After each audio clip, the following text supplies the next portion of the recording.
Guys, in this video, I will show you how you can fix a blurry or fuzzy screen in Fortnite. As you can see here, like I'm having this right now, and super easy fix for that. And it will take you less than a minute to do so.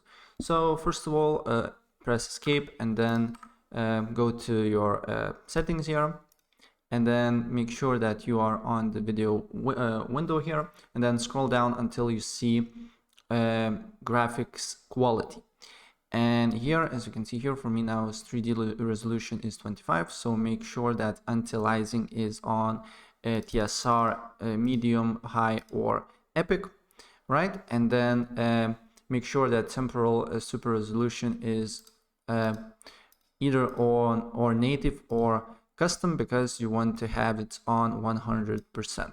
And then press apply, as you can see here. And if we go back, as you can see here, now as you can see here, blurry screen is gone.